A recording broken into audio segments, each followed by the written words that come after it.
मुझे लगता है कि मन्नारे जगदीश भाई पांडोर का और हमारा ये आदिवासी कारवे का जो जन से लाभ आया है, ऐसा लगता है कि उनके गले से आवाज नहीं निकल रही है। थोड़ा जोर से बोलेंगे तो हमारे स्वर्गीय दादा को भी कहीं पर भी विराजमान है तो उनको लगे कि हमारे आदिवासी कारवा वास्तव में दहाड़ने में तेज है। जय जोहर का नारा है, देश हमारा है। जय जोहर का नारा है, भारत देश हमारा है। एक तीर एक कमान, आदिवासी एक समान। एक तीर एक कमान। आदिवासी एक समान। राणा पूंजा के पावन धरा पर दूर दूर से पधारे हुए हमारे गांवों के मुखी मुतवीर साथ ही हमारी माताएं बहनें और नन्हे मुन्ने बालक बालिकाएं, आप सभी को और साथ ही मेरे प्रिय दोस्त स्वर्गीय जगदीश जी पांडोर को भी जोहार नमन अर्पित करता हूं। आज हम इस जगह पर इकट्ठे क्यों हुए हैं? हमें इस कोंडला ग्राउंड में इकट्ठा होने के पीछे क्या कारण है और हर वर्ष की भांति क्यों यहां पर इकट्ठे होते हैं? देखिए, युवाओं के द्वारा 1982 में विश्व आदिवासी दिवस घोषित कर दिया गया था और भारत सरकार ने हमारे भारत में 1994 में विश्व आदिवासी घोषित करा, लेकिन बारी बारी से कोई भी सरकार रही हो, लेकिन विश्व आदिवासी दिवस के बारे में इन लोगों ने हमें कहीं न कहीं अंधेरे में रखा। कुछ हमारे पढ़े लिखे जवान, वडील, मुतवीर, इन सभी भाइयों को पता चला तो कहीं न कहीं सरकार पे प्रेशर डाला, तो धीरे धीरे सरकार ने हमारा ये विश्व आदिवासी दिवस था, इसको मनाने की अनुमति दी। सिर्फ अनुमति दी, राष्ट्रीय अवकाश घोषित नहीं करा। लेकिन वर्तमान में राज्य अवकाश जरूर घोषित कर रहा है। मैं चाहता हूं कि पूरे भील प्रदेश के लोगों को कहना चाहता हूं कि हर एक त्योहार धूमधाम से मनाया जाता है। 15 अगस्त हो या 26 जनवरी, वो त्योहार भी धूमधाम से मनाए जाते हैं। तो क्यों ना विश्व आदिवासी जो दिवस है, ये जो विश्व आदिवासी दिवस है, ये भारत के मूल मालिक का आदिवासी विश्व दिवस है। आज मैं आपके सामने छोटी सी बात रखूंगा कि 5वीं अनुसूची के बारे में कहा गया है आदिवासियों के लिए कि 5वीं अनुसूची आदिवासियों के लिए संजीवनी बूटी के समान है। लेकिन 5वीं अनुसूची के बारे में कई हमारे वक्ता हैं, कई पढ़े लिखे नौकरी में भी चले गए हैं, बड़े बड़े विभागों में चले गए हैं, लेकिन जहां तक उनको भी पता नहीं है। तो मैं कहना चाहता हूं कि संविधान के भाग 10 में और आर्टिकल 244 के तहत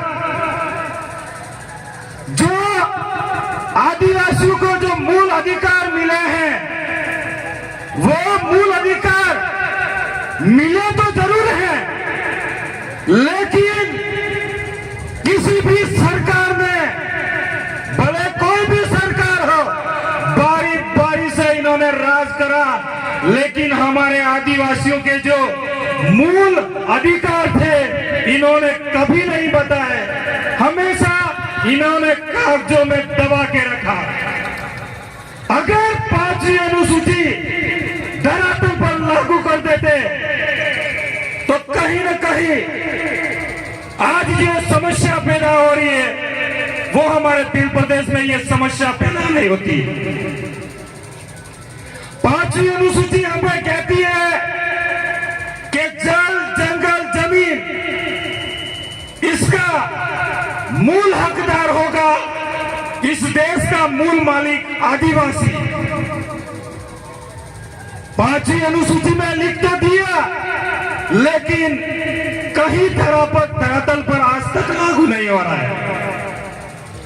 तो साथियों, अगर हमें 5वीं अनुसूची लागू करनी है, आप सबको एक ताकत दिखानी है, तो हमें हमारे पास में सबसे बड़ा एक ही हथियार है।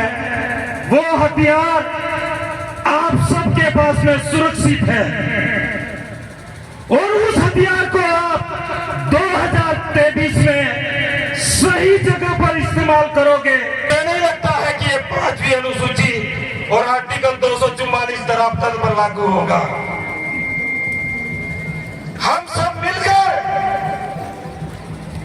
इस कार्य को आगे बढ़ाएंगे तो कहीं न कहीं सरकार को भी झुकना पड़ेगा और ये हमारा संविधान के अंतर्गत जो बातें लिखी है वो लागू करनी पड़ेगी।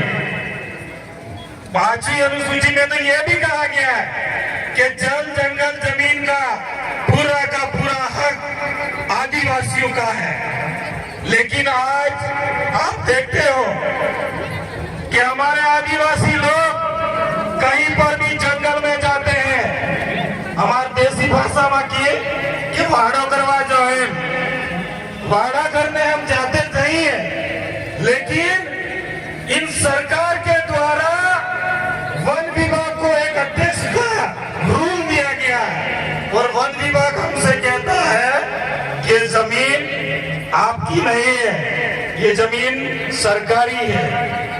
तो 5वीं अनुसूची में क्यों लागू कर दिया, क्यों लिख दिया तुम लोगों ने, या फिर बाबा साहब ने 5वीं अनुसूची में जो बात रखी, या तो उस बात की आप पालना नहीं कर रहे हो, या हमारे संविधान के निर्माता जयपाल सिंह मुंडा के जो अधिकार रखे थे उन अधिकारों का भी ये दोनों सरकारें अवहेलना कर रही है।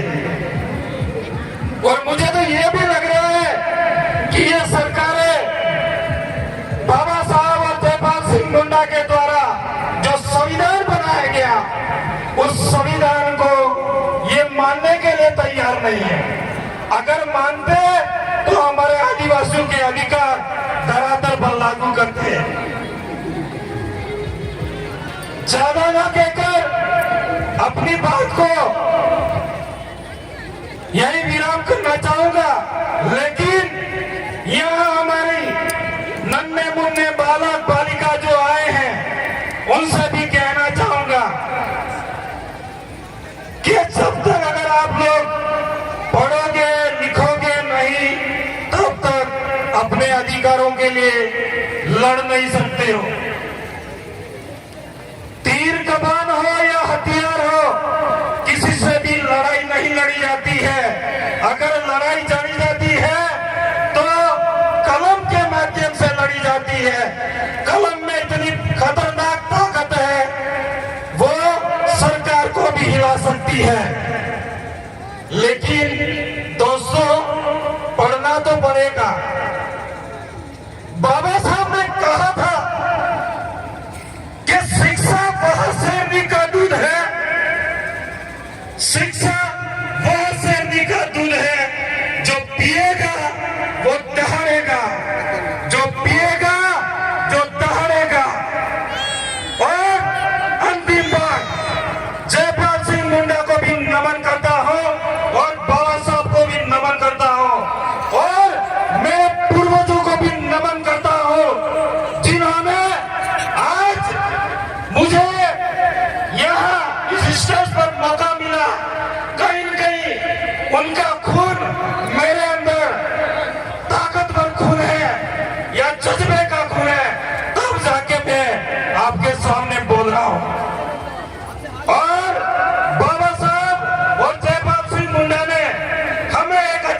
दिया है।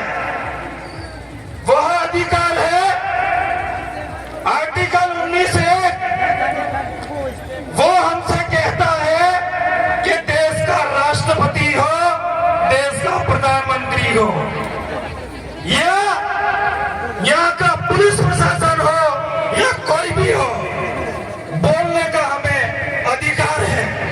और ये अधिकार आम नागरिक को भी दिया गया है। आप